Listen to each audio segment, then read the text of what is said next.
sun and pelvic text see a human being. And what is a human being made of? Its constituents.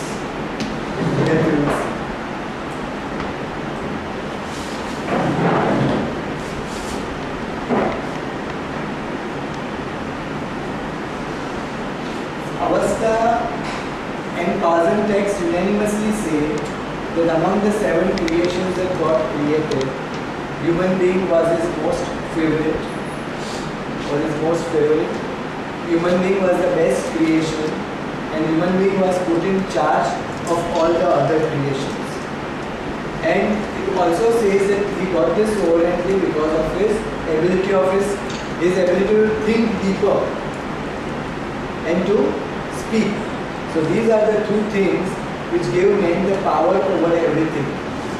And that was necessary because human beings had the work to do to fight evil. And Abraham said that in fighting evil, the power of the mind is the most essential, because evil generally works surreptitiously, deceptively. And so the mind will be the thing which will make all the difference. Human beings are created with the purpose to fight evil, to increase goodness, and to bring about fresher character. Though God wants man to do his work, he has been very kind to him. He has not forced him for anything. He has given his, we'll see what God has given us, but he has also given him the freedom of choice. Human beings are given the freedom of choice to either select positivity or negativity, good or evil. And at the same time, he has to bear the consequences. But now, what does man do? Man has to identify evil. And in our religion, evil is called Deva. So with the use of his mind, man has to know what evil is and what negativity is. In fact, one of our main texts of our religion is called the Vandidat.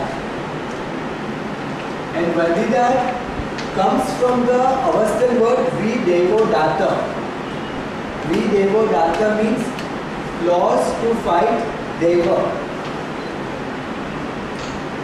Now the word Deva is generally translated as evil, but it has a very wide connotation because it could be used either for physical or mental or for spiritual purposes. So depending on for what purpose it is used, we have to know. So like even a man is called Deva. A man who works as a representative of evil, like Zohar, who used to work as a representative of evil, he is called Deva. Or certain mentalities or thoughts, or certain characteristics which make men evil are also called Devas. Then there are actual spiritual beings which are evil, which are also called Devas. So Deva has different ideas. But most importantly, we have to contend with physical Devas. Physical Devas are anything that goes against life. Physical life, like disease, uncleanliness, all those things are physical this thing. Now, the human body that we have, the Zoroastrian view is a very balanced view as far as the physical body is concerned.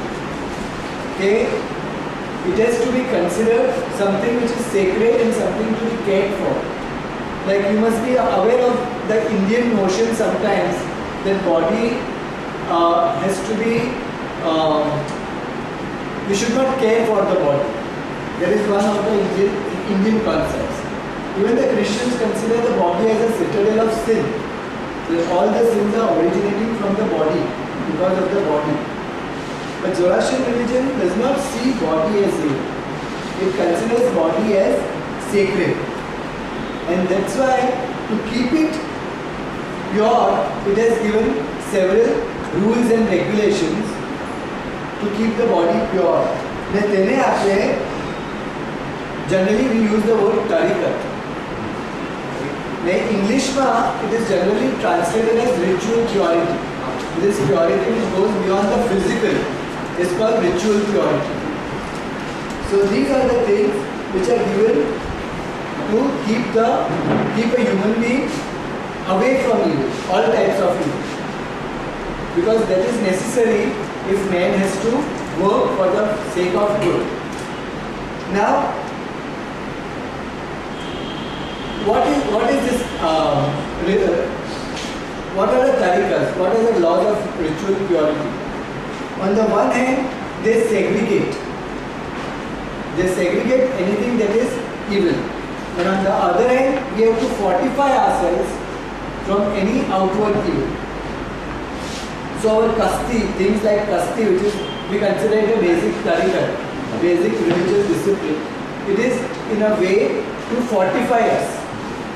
If you read old Gujarati books, it used to call the sadra a spiritual armor. The word it was is bhaktar. Bhaktar means an armor. So why was sadra referred to as a spiritual armor? Because it properly wearing it and observing the rules that go with it would fortify us. And so hence the other word which was used with regards to sadra kasti was killebandi. Killebandi means fortification. So the use of such words tell us that sadra kasti and other tariqas were especially meant to help us in our battle against evil. Now why is it so important to observe these rules? Because spirituality comes only with purity in Zoroastrian religion. Divine beings, any divine being, Aura Mazda or any Yazan or Rameshaspan, comes only where there is ritual purity. So that is why we have to observe those rules of ritual purity whenever we are performing any ritual, including the kasti ritual. One is that divine beings only come where there is ritual purity, and secondly, even when we have to draw spiritual energy, which is called khore, even that has to have a body which is ritually pure. So purity or ritual purity of the body and of a man was considered essential. Otherwise, men cannot go towards spirituality. For spirituality, going towards spirituality, going in religion also, like even for say a simple thing like sitting for 20-25 minutes to do your daily prayers, requires some amount of physical health and a mental preparation. So without physical health and without mental preparation, one cannot go on the path of religion. So that is why the body was considered important.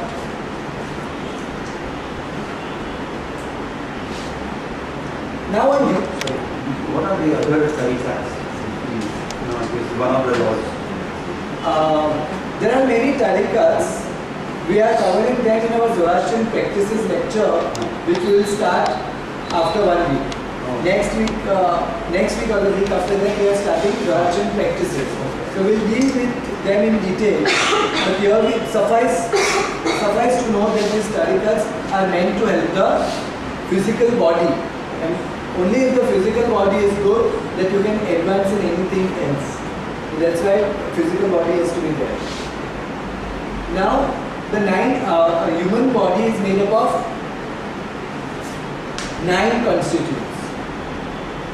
And of these 9 constituents, 3 are physical, 3 are semi-spiritual, and 3 are totally spiritual.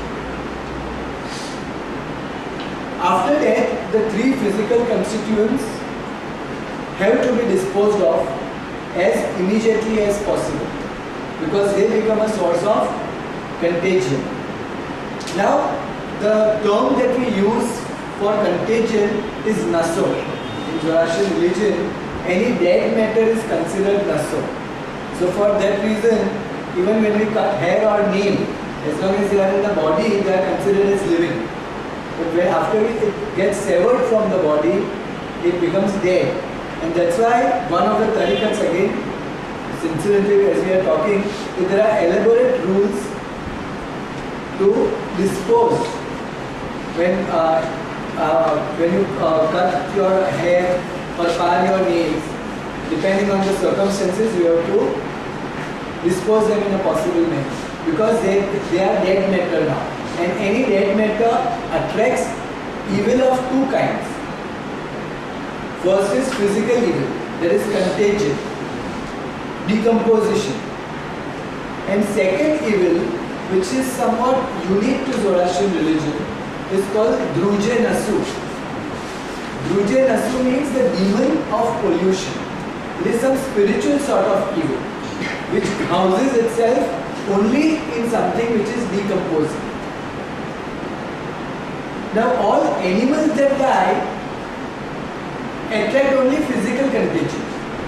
They don't attract spiritual contagion, because in the first place they are not conscious beings. So only anything that can fight evil can attract Druje Nasu, so animals are out. Only human beings attract Druje Nasu. Now there is an exception among animals, because in Zoroastrian religion a dog is an animal which is said to attract Druje Nasu after death. As you all might be aware, dog is a very special animal in Zoroastrian religion.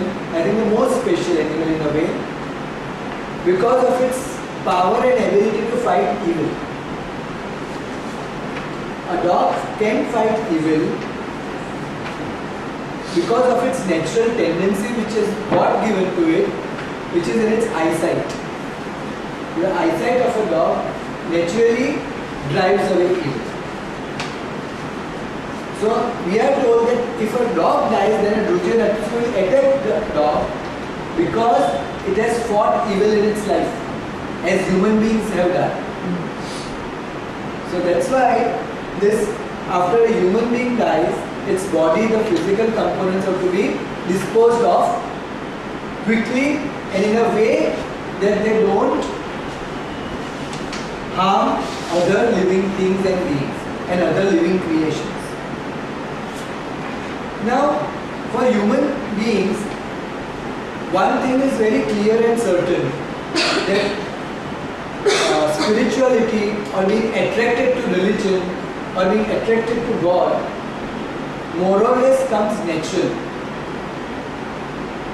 The reason for that is that the soul or spirit that we have, which is in us, is coming from a spiritual world.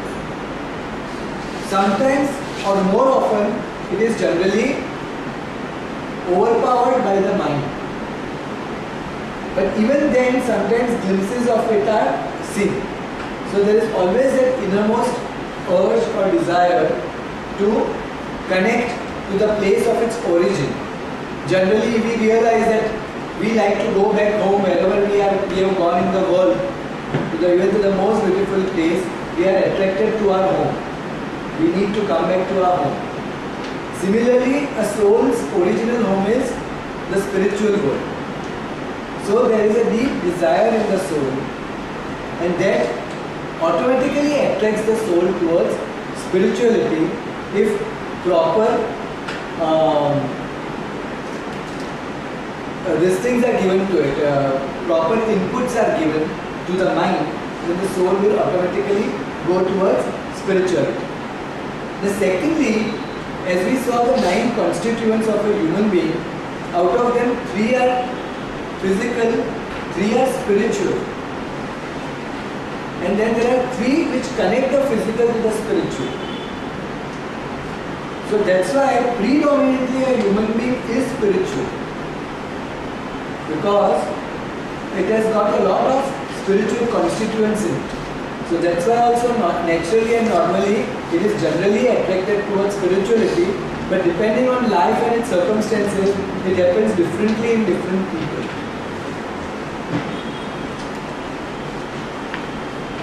Now, another important thing in Zoroastrian religion is that body has to be given its due. Like food-wise, rest-wise, other ways you have to give the body its due. You should not deprive it of anything. But there has to be a balance.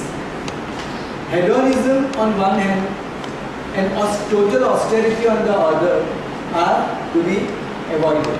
But a balanced path in everything has to be adopted.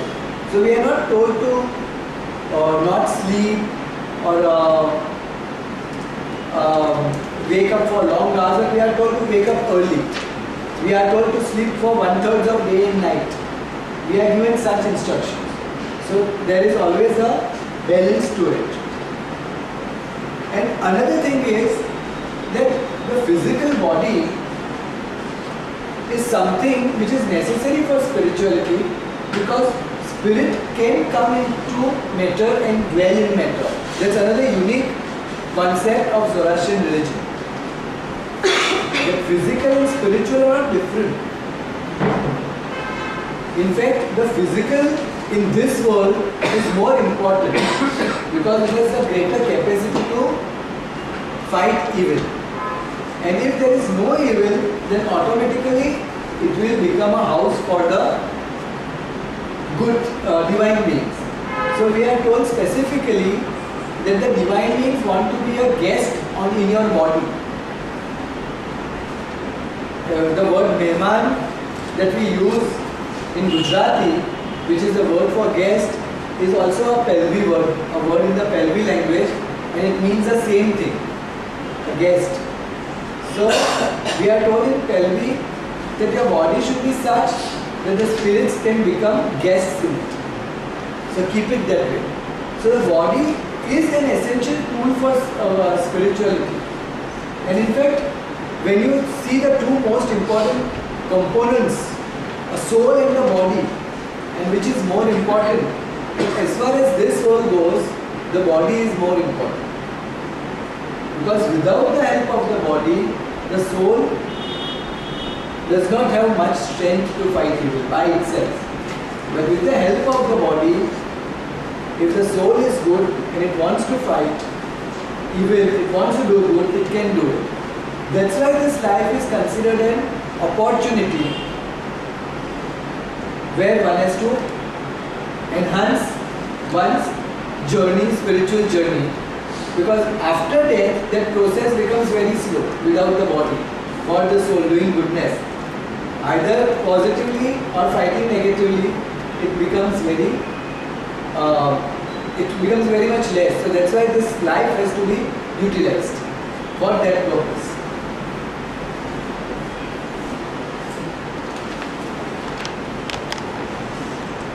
Now another thing is that the body has another role to perform, that of protection also. The body becomes a wall of protection.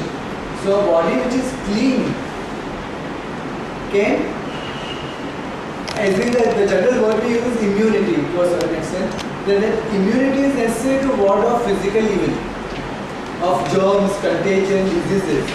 So we have to make the body also a wall of defense against evil. Utilize the body in the fight against evil and not allow it to be succumbed. So that instead of good, evil makes a house in it.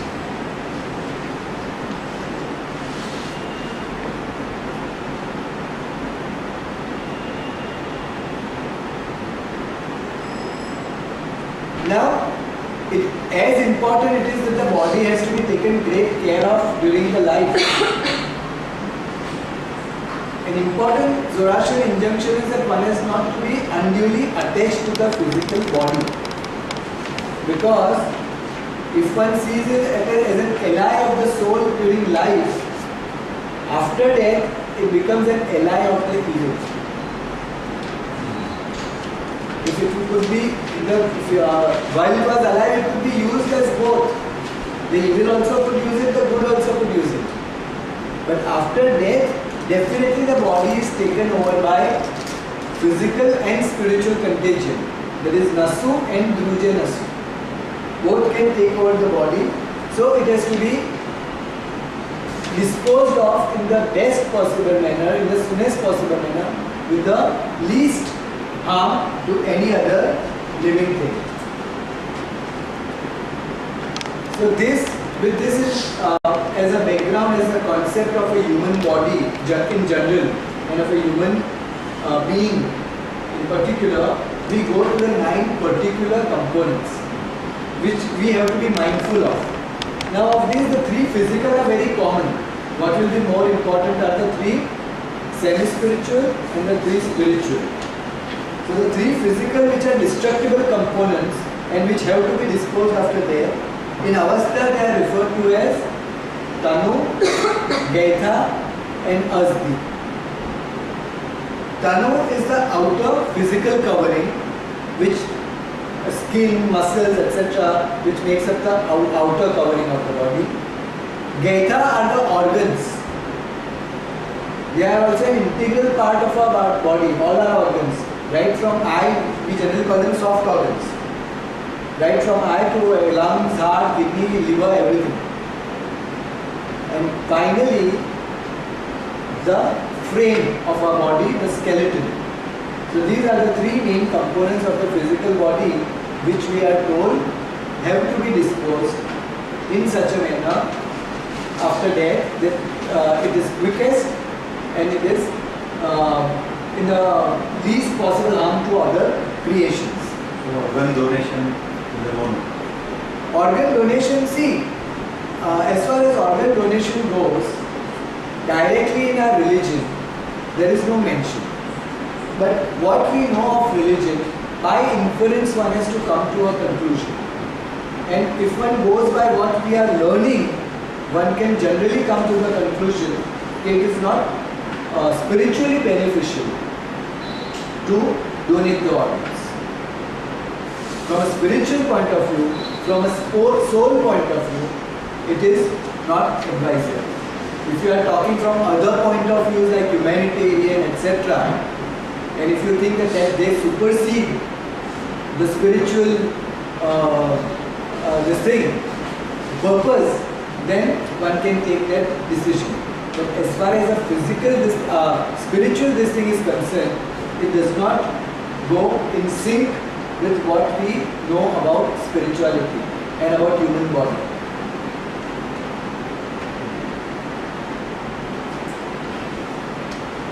Now we come to the next 3. The next 3 are what we call semi-spiritual. Why are they called semi-spiritual? Because they are spiritual in one sense and non-spiritual in another sense. They are spiritual in the sense that they are invisible.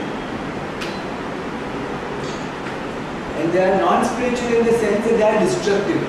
Because something that is totally spiritual is indestructible. But these 3 are destructible, so we call them semi-spiritual.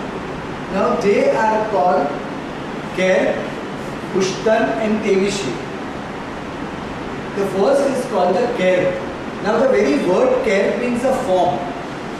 So there is an astral form of the physical body made up of some fine material. Matter only, but very fine matter which can generally not be easily seen. That is referred to as a Kair body. And generally religion and religious traditions consider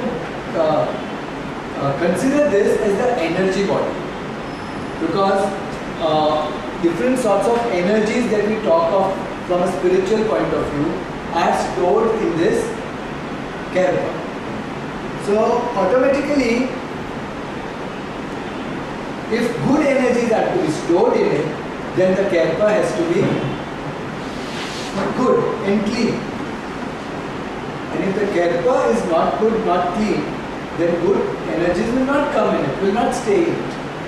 For example, if you have a utensil for milk, if that utensil is dirty, then however good the milk is, it will get spoiled. So it is necessary to keep the utensil clean in order to get the thing that comes in it to be clean and pure. As far as this is concerned, good things will never come in it alone.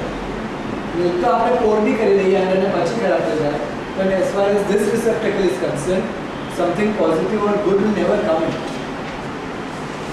So we are told that this astral body, this Kalpa, is like a magnet. Not exactly like a magnet in the sense that it picks up things from the environment and the atmosphere which is very close by. So like if you are at a place which has got negative vibes, negative energies, then this Kalpa will pick it up. If you are at a place which is good like an Agyari, a fire temple or any temple where the energies are good, then again it will pick it up. So it's a care that attracts goodness, good energies. Now one good thing that our religion has given us is that as we can clean our physical body by physical purity, this care can be cleaned by ritual purity. Ritual purity means just going one step beyond physical purity. And in ritual purity you use water, but you also use something else which in our religion we call taro. And prayers. These are the two things which have power to cleanse beyond physical. So, in a way, our Kasti ritual is a way of cleansing. Before doing the Kasti, we wash our face, our hands, our feet if they are open. And that cleanses us physically, and then we do the Kasti ritual. And that Kasti ritual, in a way, cleanses the prayers, the thing, cleanses the care. Now in the Kasti ritual, we will deal with it in detail in the last session. But, apne Kasti pakhori hai. That means that you are driving away whatever negativity has collected and the Kasti has held it as a boundary. The very word Kasti comes from the word Koshtak, which means boundary. So it's also an invisible boundary line protecting us. As we saw, Sudra is an armor. So Kasti is also a boundary to protect us. And all this is for the sake of the Kalpa. So if we understand our constitution, we understand and realize that the Kasti has a very important purpose. To keep cleaning our care,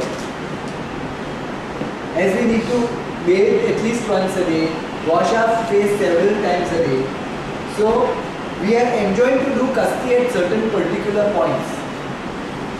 And those certain particular points, if we analyze, they are the points when we either need to cleanse our care or energize it, re-energize it with energy. Okay?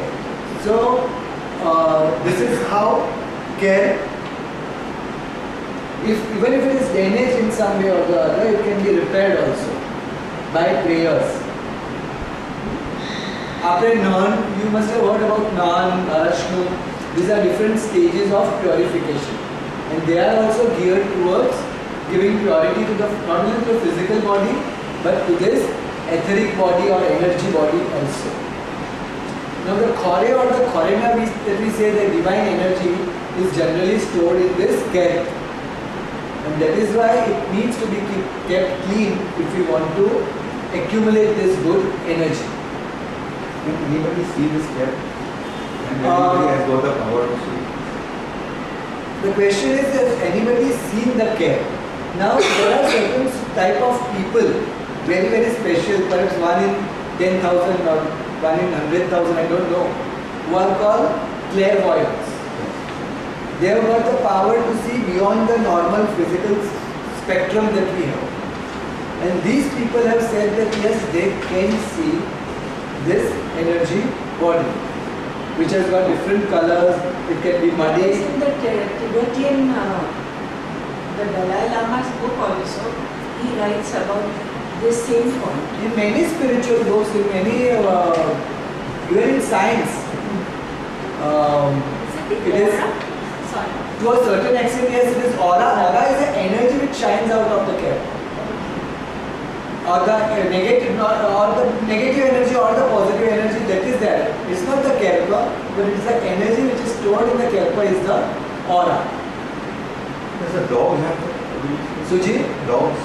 Yeah, see now spectrum of sight is beyond the physical, as we all know. Its sense of hearing and sense of sight is beyond the human range. Not beyond the physical, but beyond the human range. So it is said to be able to see. And that's how it judges the people. That's why we say that a dog smells fright. Now it may be able to smell fright also because our body gives out pheromones, certain sort of hormones when we are afraid. So it may be able to smell it.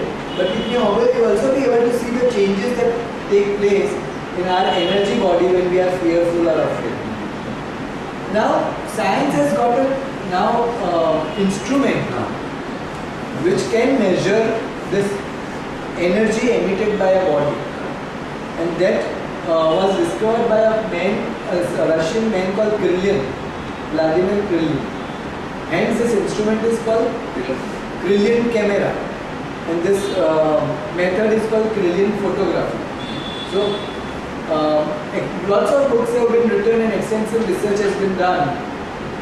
When in the initial stages in the 70s, I think when there was the Iron Curtain, at that time those discoveries were in full swing.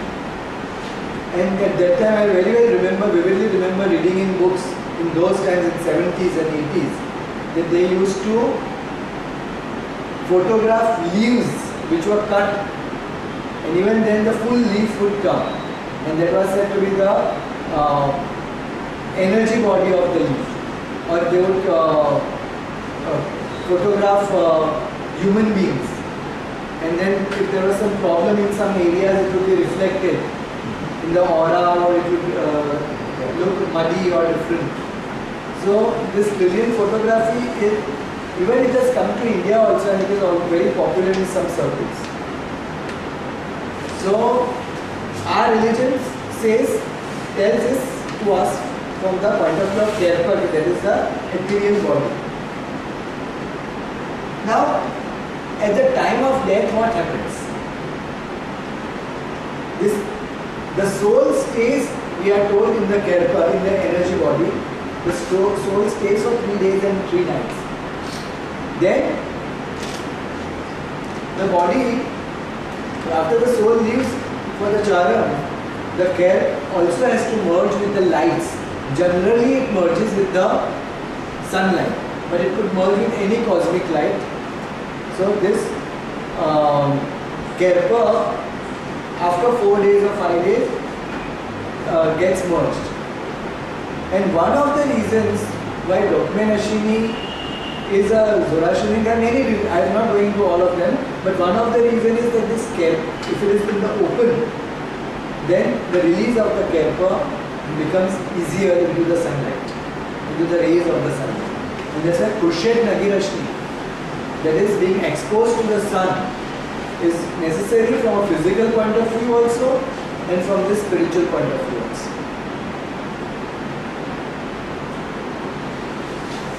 Now the other semi-spiritual constituent after Kherpa is Ushtan. Now Ushtan people generally identify more with, because almost all the traditions have this idea of this Ushtan. It is the life breath or energy, life energy, which heats up the body, which vivifies the body, and which other religious traditions, like in the Hindu, call it prana. And some Oriental traditions call it ki. So this prana or ki is referred to as the Ushtan or life breath. And it is not air, but it works along with air. As Kherpa works with energies, this is also energy, but it works with the air. And that's why it goes with the air into the body, into every cell of the body through the air. It travels through the air. And that's why breathing properly, breathing slowly, breathing deeply are all considered important, because then it helps the Ushtan on which our health depends. So it helps it to reach it properly and fully within the body. If we are breathing fast, breathing shallow, then this process remains incomplete. So that's why Ushtan is there. So it's like pranayam. Yes, pranayam. But we do not have any elaborate method of pranayam, like how They have the mudras. there is lots of science behind this pranayam. Yeah. The Hindus. We do not have any science, but we just have this much. And a very important thing is that if we pray properly, with proper pauses and proper pronunciations, then the breathing automatically will come with it. So we don't have anything as of now in our text about breathing, but the prayers are associated with breath. So how could we know that the pronunciation of the pauses from the books that we read? Honestly, if I once in a way do some long prayer, I get breathless at the end of it. It's always like, You are not expected to read it very loudly so that you will get Whatever, breathless. if it's like a half an hour kind of a thing, and even if you're not very loud, even if you're like taking it. Audible. It has to be audible. And see, in the prayer book also there are pauses marked, commas marked, colons marked. So they are there for the necessary pauses. And as in everything, Question marks a are bit of practice is necessary. No, question marks are generally not there. Mountain, yes, madam. Yeah, questions are there. Yeah, but in the Avastan script there are no question marks. Okay. In the prayer, there's punctuation. Though. Yeah. Then when you transcribe it in Gujarati or English, you can put the question mark where necessary. In Avastan there is no, the concept of question mark is not there. The questions are asked. But like after Navjot Vagare, now we go for learning Navjot prayers. But after that we do not learn the rest of the prayers. Like we have never, we just, if you are fortunate enough to learn it in childhood, Saroshbaj and Gay or Kaushal Melnyash or Akash Nyash we may learn. But otherwise it's our own attempt. Even without cross-checking it with somebody else, it may not be possible. It may be possible, but even if once it is done, then one can continue on its own. Like you don't have to go to standard 1, 2, 3, 4 for that. It needs a very little teaching, but that teaching is necessary to read things properly. In fact, we know that many classes are finding it easy and convenient to pronounce things wrongly, and so they say wrong prayers, saying that no, it's not possible to say it correctly, so please let us do it the way we are doing. We have come across such people also. Because there are two types, if you are playing in Gujarati, there are two types of books. One with proper pronunciation and one with pronunciation where the half letters are not marked. And in these books, then the pronunciations become very different. But when we draw attention of people, they say, no, half letters become very difficult to pronounce. So Half letters means joint letters. Joint letters. half letter means joint letters also, and when there is no vowel after the, like if it's an ending letter, then there is no vowel, then that is also a half letter. Generally, sounds like ma and ta coming in the end are half letters. Na, ma and ta. And half letters, joint letters. So, breath, as I said, we come back to the point that prayers are prayers in a way incorporate breathing into it. Like one of the ways in which we can say our prayers is by singing also. Though we generally don't do it. Gathas are especially meant to be sung, we don't do it. Even Yatha Vaidya and Ashambhav are meant to be sung, not always. But one of the ways could be singing them. And singing not in a classical manner, but saying it in such a way that automatically that singing rhythm arises. Like for example, Hashem Vahu Vaishtem Asti Ushta Asti Ushta Ammai Yad Ashai Vahishta Yashem. Now when I have to sing it, I sing it. But it does not mean that when I am saying my daily prayers, I do it like this. So it is one of the ways of doing it. Singing it loud. Like when group prayers are done, hum bandagis are done, they are to be sung. Now the third spiritual, semi-spiritual component is called the Tevishi. Tevishi is again somewhat an etheric body only, but it is made up of our thoughts, our desires, our inclinations, our intentions. All this collectively make up our Tevishi, which is a sort of another body. And in the Hindu scriptures, it is called the Vasna Sharir. Vasna means desire. So the desire body. Now, we are taught certain values, ethics, morals when we are young.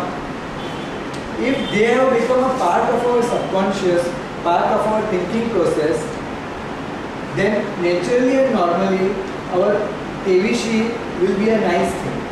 But if negative things are part of our unconscious like greed and enmity, revenge, then naturally our thought process will go on those lines only. So it's important that what is fed to us or what we feed ourselves into our mind, into our subconscious will then be what we think when we think. So all that is reflected in this Tevishi or Vasna Sharir, which becomes the body, which then again affects the health. All these three physical, semi-spiritual bodies affect our health. How we use them will affect our health. Now, generally we say that at the time of death, we have to think good and noble thoughts. We don't have to think much worldly thoughts. We are told generally, if you are weak, people know generally when people have old age, they are told to recite the Patet Pashemani or the Ashem Bahu. Patet Pashemani is too long a prayer. One may not predict one's death in that way. But generally, people are aware when their life is going in a natural way. At least a few hours before that sense does come. Our life is depleting, it is going naturally, and every life has to go someday, so my life is going. So at that point of time, you are asked to say Ashem Bahu or Patet. Now the reason for it is that thinking such thoughts at those times makes your Tevishi such that your soul can then easily be released. Because it is said that when this desire body is very strong at the time of death, it is not possible for the soul to easily exit or sever. Though our rituals are there, our prayers are there to sever this connection, but still it becomes very difficult. And this is more the case when one dies suddenly. When one does not had not had the time to collect oneself, cool oneself, relax oneself. But on the contrary, one is like if one is murdered, then one is angry. If one has had an accident, then one has some different sort of thoughts, anxiety. If one commits, God forbid, something like a suicide, there is deep depression. So all those negative thoughts have been there, and the desires, final desires are all unfulfilled. And that makes it very difficult for the soul. So Tevishi has to be kept as light as possible in our lifestyle.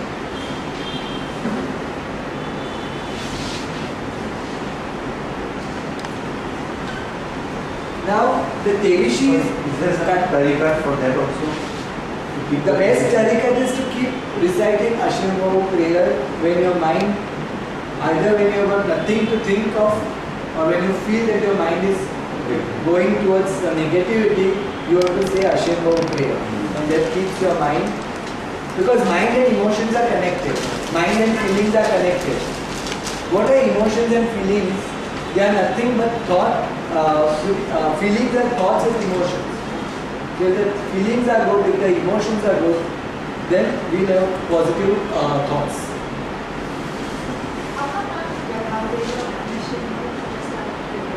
Yeah, see, Yathavadi and Ashem Bahu are two different prayers with two different purposes. Yathavadi prayer, in a way, excites you. In a way, readies you to fight evil. It is that sort of a prayer when you are lonely, when you are afraid, when you need strength, when you need courage, when you need power, when you are in a fighting spirit, then Yatavari has to be recited. But when you want things to calm down, cool down, then Ashram Bhav has to be recited. Now we go to the three spiritual constituents. Among the three spiritual constituents, two are very well known amongst us, the Ravan and the Fravashi, to which we will come later on. But one which is not, we are not so much conversant with, is one called Baudh or Bodham. Baudh or Bodham is a spiritual component given to a human being. And in a way, there is no exact translation. Translators, Western translators have translated this word in several different ways, as they have gone to the extent of calling it a ghost also. Bodham is a ghost. So this concept has not been properly understood. But what is Bodham is the collective consciousness of a person. Now, wisdom has got great importance in our religion. And almost all Eastern cultures like Hinduism, Buddhism, Zoroastrianism, they believe that there are two types of wisdom. One is what we acquire in life, and one which is God given to us, which in Zoroastrian religion we call Asni de Kheret. I think some of you may have heard this word, Asni de Kheret. Asni de Kheret means innate wisdom, wisdom which comes from within. Now that also has to be brought out, but it is there within. So this Bodham is the storehouse of that innate wisdom. And everything that we think, a person thinks, the thoughts, they are in a way collected somewhere. And Bodh is one of the places where everything is collected. So our mind works at different levels. A conscious level, which we all operate with. A subconscious level, which is generally the storehouse of all our past thoughts. And a superconscious level, which allows us to move further away from the boundaries of our world. So this Bodham covers all the three levels of the mind. And in a way it controls our life also, because our life is connected to the automatic functions of our body, like the beating of our heart, the flow of our blood, pressure of our blood, the temperature of our body. All these we do not consciously control. Something else is controlling, some process is controlling, and we believe that Bodham is responsible for controlling this process. So at some places in the Avastha, death is described as the body and the Bodham separated. When the body and the Bodham separated, death takes place. Because the Bodham is the one that supervises the regular working of the body. The conscious mind is not doing it. Your mind is doing it, but at another level. So death is described as a separation of Bodham and physical body. Another constituent, spiritual constituent, which is the most important in a way for us, is the Ravan, which in Avastha is called Urvan. Urvan, or the Atma, or the soul. Now there are three spiritual constituents: Bodham, Urvan, and the third one is Fravashi. Out of this, Urvan is the only one which is given the responsibility to choose. The very word Urvan means the chooser. So many inputs go into our Urvan through the mind, with the help of which it has to take decisions. But many a time the mind overpowers everything else and works on its own without thinking of, without allowing, because the soul will always choose good. And the mind will not be happy because it does not always want good, because mind wants the easy way out most of the time. And the good way is not always the easy way, it is perhaps the toughest way. So the mind does not allow the urban to function. It says you shut up and sit down. And if the urban is not strong enough, it is not able to contend with the mind. And then it just has to keep sitting and then it goes to sleep. So urban has to be kept active very early in life. Since very early in life. And our prayers again help to keep the urban activated. Now because it is the one to choose, it is the one to get the reward or the retribution. Now the biggest reward for the soul is to go back from where it has come, that is the house of God. It has come from the house of God and it just wants to go back as early as possible after doing its work to the house of God. So that is its greatest reward. And what is the greatest punishment for the soul? Not being able to reach the house of God. Because it has not done its work, appointed work. So this allegorically we say it is heaven or hell. The closer you are to your home, you are in heaven. The further away you are from your home, you are in hell. But in life the soul does not realize this, because even it realizes it can't do much. But after death, when the power of the mind is over the soul, then it starts realizing. That's why if you have read books, you must have read that the whole life passes through the, like the soul sees the whole life passing through it, before its eyes, soul's eyes. So it realizes what it has done and then it either becomes happy or it becomes sad. It either rejoices or becomes sad. So the soul or the chooser is the one who stays with us all through life. It's our duty to see to it that we keep it active, because after death, it is with us for the first 3 days and nights into this world. Then it goes into the spiritual world to fulfill the rest of its obligations. But somebody had asked a question about reincarnation once, and that time we had said we will discuss it when we are talking about the soul. So yes, the soul at the time of death is at a certain level. All the souls are not at the same level. Now certain Indian religions believe that the soul has to come back to repay its bad deeds ne वास्ते जो retribution मिले, for that it has to come back to the world in some form or the other, either human or not. Karma means, karma to Zoroastrian religion में भी है. Karma is so whatever action that you do, it has its equal and opposite reaction. Zia, that is the law of Asha.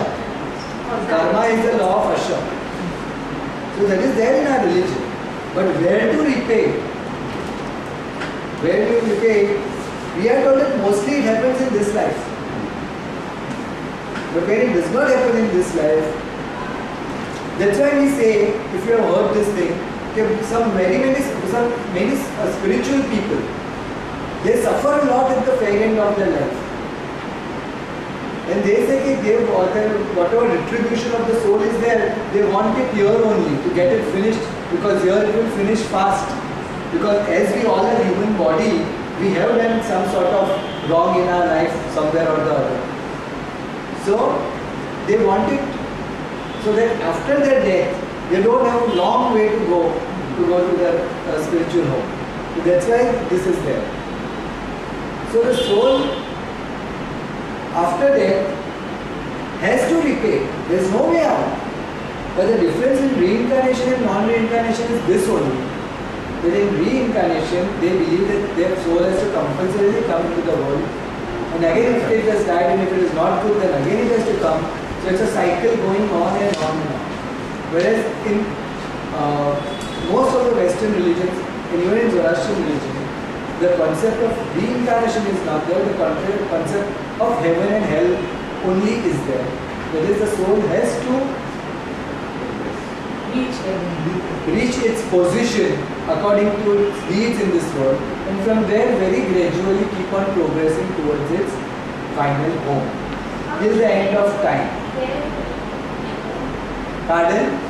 Where would it exist? After death? If it's not the physical world is not the only world that is around.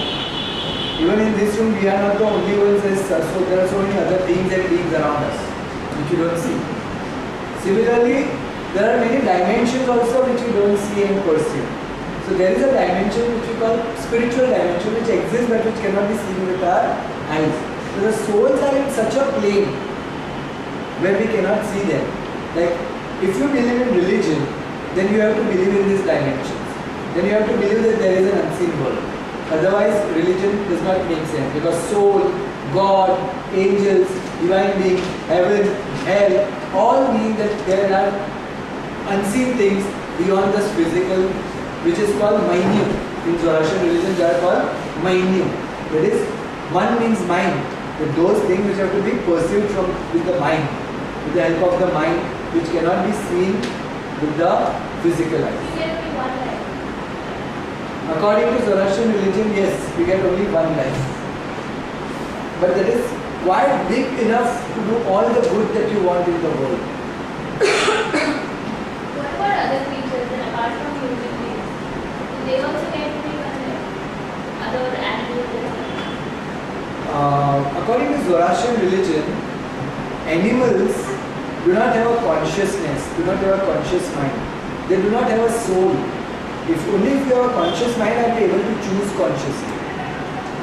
So they do not have a soul which will choose by thinking consciously and which will be reward or retribution to them. So animals do not have a soul and they do not have this reincarnation, soul. They have a fravashi, they are also a part of them is immortal because they have a guardian angel over them. Animals have a guardian angel over them, which we generally refer to as fravashi, which will come to now. But they don't have a soul, they are not punished after death. Because they do not do things consciously, they do it instinctively. Their only this thing, fundamental thing is survival, life. They don't go beyond that and that's why they are not punished for what they do. Because they do it just for their own safety, otherwise they don't harass or harm people generally. Sorry, question. How does the soul progress? And like once, let's say I've gone to heaven, just my soul is on heaven. Not for it. God forbid. God forbid. Then how does my soul progress and move to heaven? To be, yeah, what does the soul have? I'll tell you. The other question was how does the soul progress after death? Now, Zoroastrian religion believes that divine things and beings look after the whole creation. We have discussed that Ameshasvans look after the creations.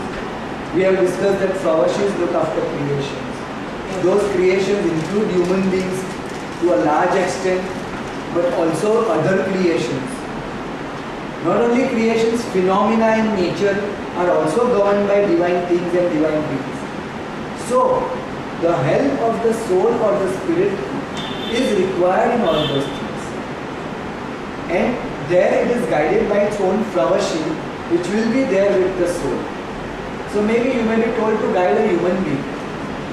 Maybe you may be told to guide an animal or some phenomena or something. We are not exactly sure what work a person will get. But the work will be to take the world towards Frashokarity, to take the world towards goodness. And it will have something to do with the rest of the creations. It may be with human beings. You may be helping other human beings in some way. You may be helping other creations in some way. But you will be given some work. In a way, there is much that which we cannot even think or imagine. Like just certain vibes or vibrations or thought patterns also may be helpful. You don't need to physically do something. Because souls cannot do anything physically. So there may be some task given to them which helps them in a very, very gradual way to move ahead. But even after that, a soul is not ready for the Garotman at the end of the time. Then it has to pass a river, which is a river which will change its temperature according to the grade of the soul. So a soul who is say 70-80% good, it will become like warm water or warm milk. A soul who is only 20-30% good, still up till then, for it will become very hot water or molten metal. So that last discomfort, the soul, it's its own discomfort that I wasted so much time. But after that last discomfort, it will be ready to go back to its final heart. So all the souls will finally go back to Garudman after the end of time. But the wait may be longest. Now, the last of the three spiritual constituents is called Pravashi. Pravashi, as we have already discussed, is a guardian spirit. It's a pure essence of God, incorruptible. It's a direct connection with God, which every creation and every human being is given personally. Now, this idea, this concept of an Ashokara has been there in other civilizations also. And even in excavations dating back to 2000 BC, that's 4,000 years back, we have these images of other Egyptian and Asia Minor and Assyrian civilizations which are something similar to a Ashokara. So these are depictions generally from the Assyrians, with figures which resemble Ashokara's, and they are not our Zoroastrian symbols. Over here also you will be seeing, there's another one here also, this is more similar to the Ashokara, this is less. But like other cultures also have this concept of a guardian angel.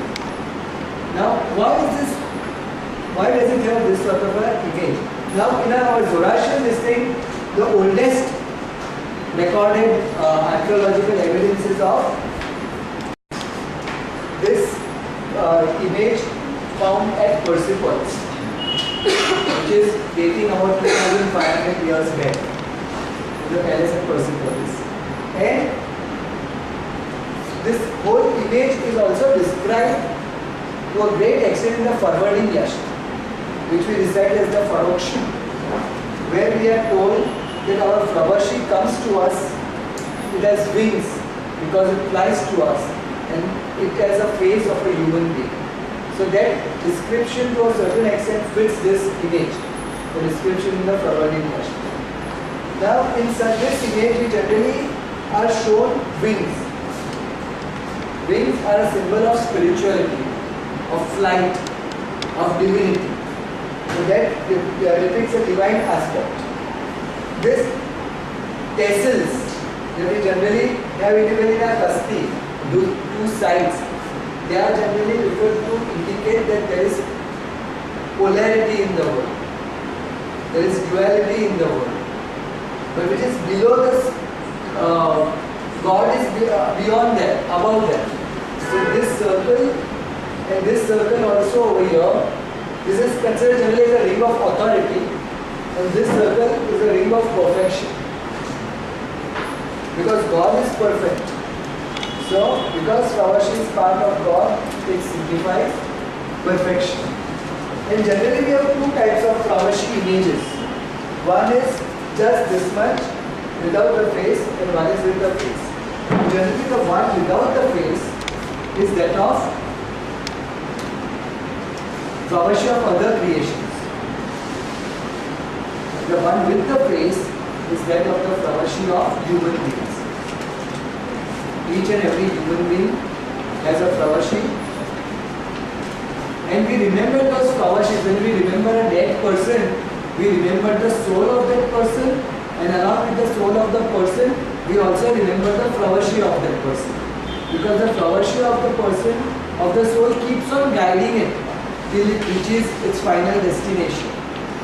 And then all the Pravashis then come together, and all the souls come together. They don't merge, but they come together.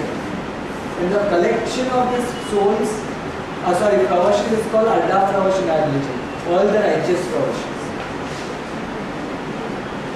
Now, to help the soul, there are certain faculties which we are in us, which we generally recite in our prayers without much realizing, So these faculties are there. They are Ahu. Ahu has got many meanings. But one of it is our over self. Means there is something which is beyond us. When you are thinking, you can see yourself thinking. So there's something which is above you. Your over self, your awareness is called Ahu. It is one of the constituents, spiritual faculties. Then Jnana is your ability to introspect. Introspect means to decide whether a thing or an action or a thought is right or wrong. You can check from within. There is an internal check system. And that internal check system is called Jnana. Again, Jnana has multiple meanings, but one of the meaning of Jnana is the introspective power. Then there is another called Veer. Veer is the willpower.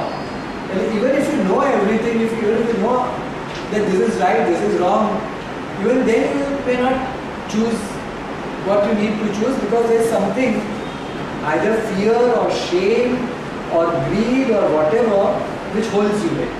So Veer is the willpower which may give you that push to overcome that barrier. Then Hosh is the consciousness which helps you. Sometimes it is difficult to decide whether this is good or not. So that discrimination and decision power in a human being is called the Hosh.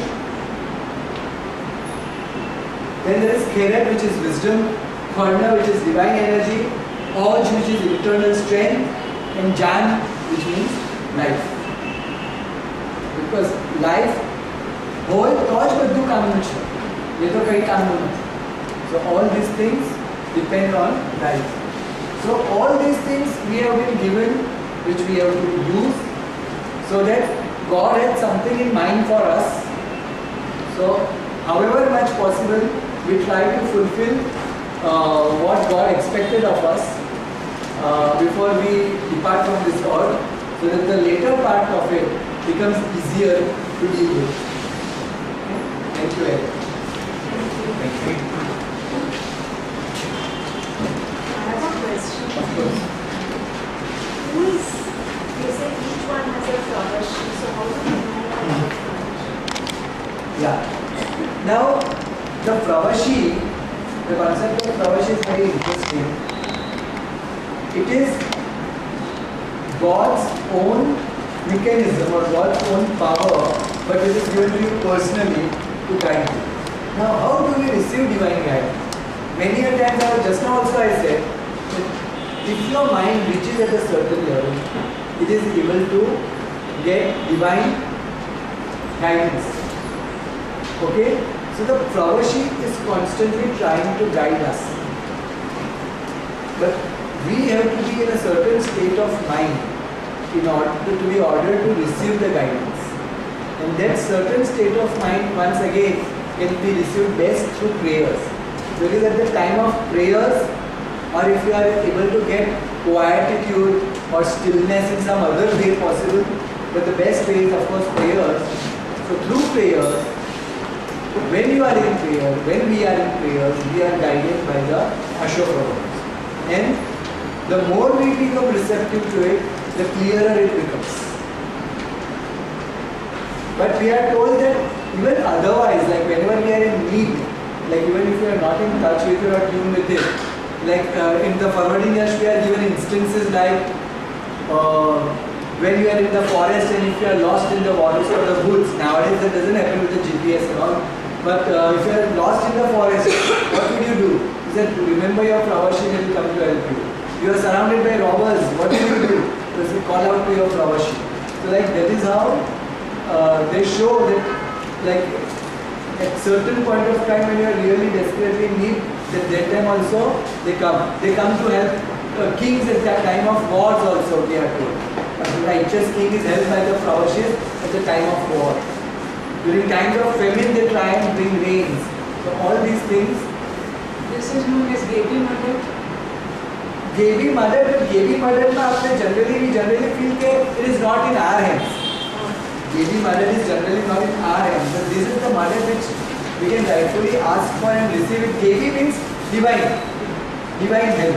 So Ashok help is Devi Mother.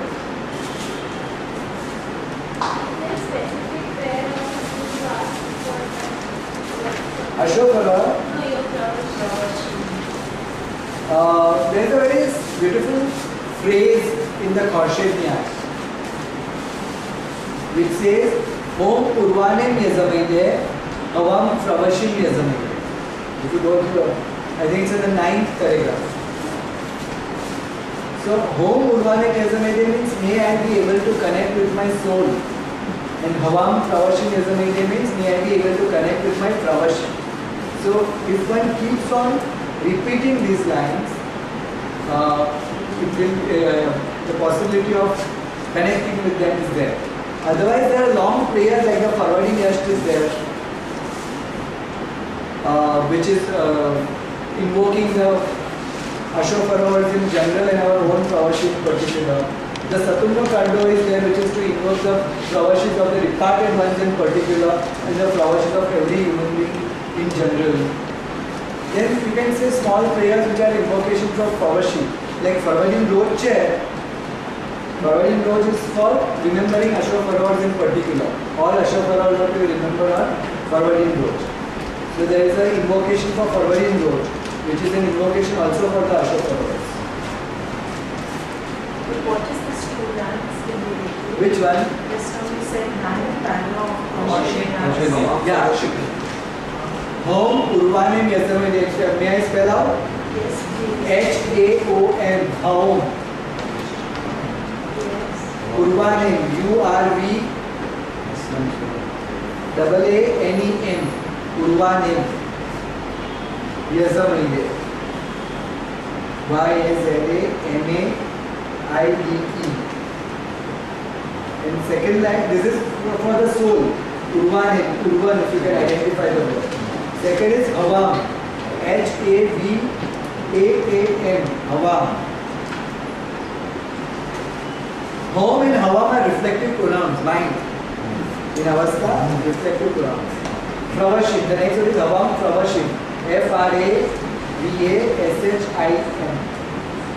And again Yazamaide is same. The above word.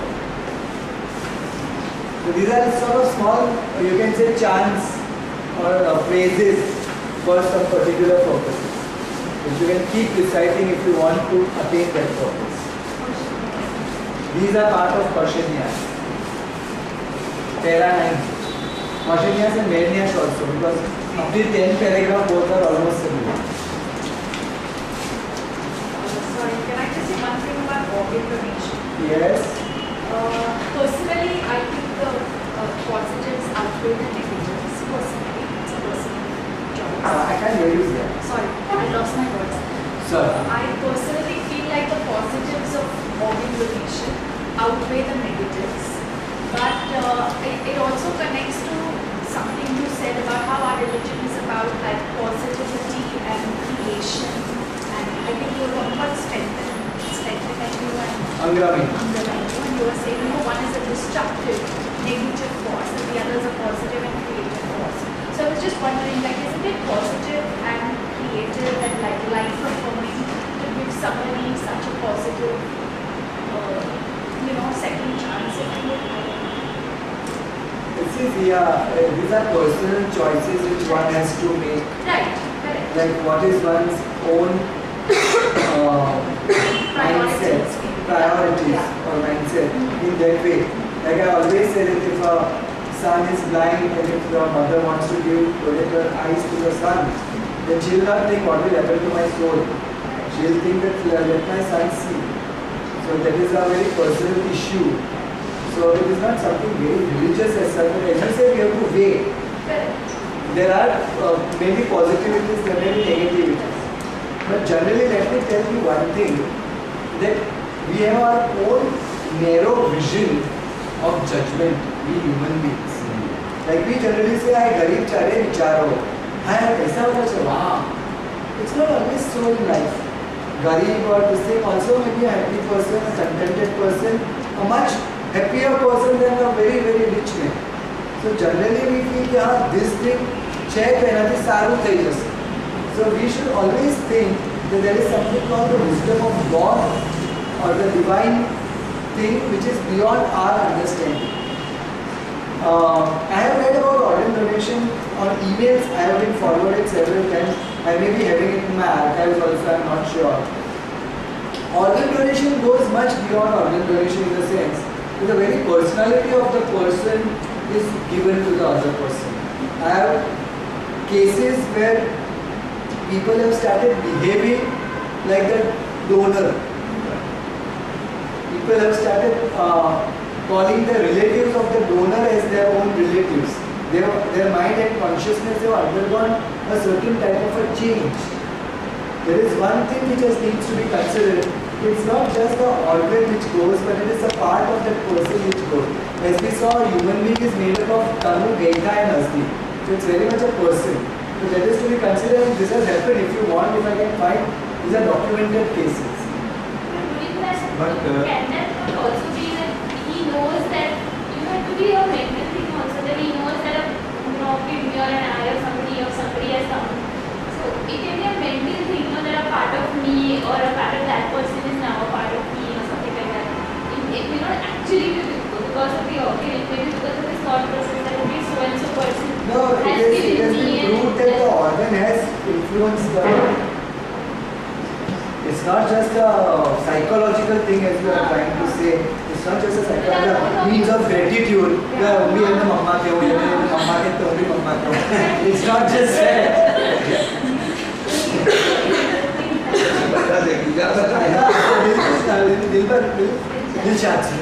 Dilshad, if I get hold of these, I think I have saved these files. If you read them and go through them, see how you do.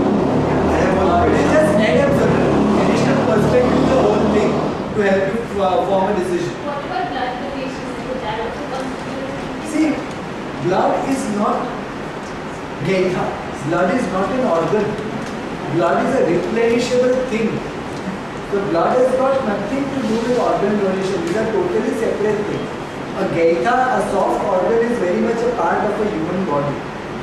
Blood is not so much a part of the human body because it keeps circulating, changing. So blood donation cannot be taken within the same parameters as organ donation. So blood donation is of course permissible because these rules do not apply to it. The rules that I just now said of connection, they don't apply to blood.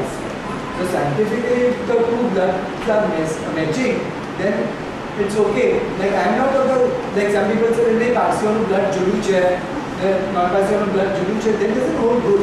In the old days, The blue-blooded Parsi, they like sort of physical ones there. So that is not. in the old days, donor नाम कोई लोग थे, bottles of रहतूत. I remember my sister-in-law, her father was एकदम eccentric. એવું કે ડબરામાં સવારથી કે સાંજ રાત સુધીમાં 15 થી 20 વખત તો મારામારી કોઈ સાથે બી કરે છે. He even though he taxi ઉડાડ્યા હશે, he had to receive blood. My sister-in-law said down, અરે બાપ રે, એમને તો મિયાનું લોહી આપ્યું છે, હવે શું કરશે બાવા? Does it make a difference if you are doing the donations in your lifetime or after the death? Yeah, like a life. Like after death, because we say as soon as the body starts decomposing, it gets attacked with all the naso. See, giving an organ in the lifetime, to my mind, is more beneficial than giving after death. Because the thing that we talked about the soul being attached to its body or a part of its body will not be there because the soul is still there. It is living. So that spiritual issue will not be there. The spiritual issue of organ donation, that it is hampering the progress of the soul or it is delaying the progress of the soul. That is a spiritual aspect. So that will not be there because that person is living and his soul के हम लोग के हिसाब से progress है तो unless unfortunately dies very soon. So And the value of donation is also more. of course value is more because when you give something which you need, Yes. that is the real donation. Exactly. When you give something which you don't need, You have 2 kidneys and you have to give up 1 kidney. That is where that way also it is more Bigger. salutary Correct. because you are giving something which you need. Many parties say that we are doing charity, but death पैसे तो मुझे किसी की जरूर नहीं है. So how can you say that it's a charity? If you are giving something of which you have got no use now anymore. And everything is going to be disposed, you are giving it. And our theory is that it is already attacked because when you do this Sarvani ceremony, it is saying that people should not come in front of the dead body. If you are going to give that organ to someone, then you are going to give the negativity with the organ as well. Or it will be given almost immediately. Pardon? Or it will be given immediately.